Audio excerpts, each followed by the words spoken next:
How to delete or remove reading list on your account profile on Wattpad. Let's get started. Launch your Wattpad. Make sure you have already logged into your account. You'll land to the home page. Now at the bottom, you're going to find a fin option. Click on this fin option. Once you're in this page, you're going to find a fin section, current reads, archived, and reading list. Head over to the section of reading list.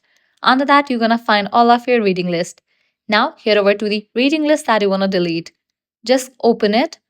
After you open it, at the top right, you're going to find three dots. Click on that.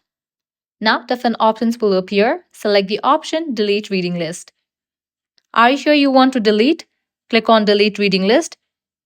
And with that, you have removed that. So this way, you are able to remove or delete reading list on your account profile on Wattpad. By following the same steps, you are able to remove or delete other reading lists as well. So that's a wrap for this video. If this guide was helpful, don't forget to like, share, and subscribe to our channel. Thanks for watching.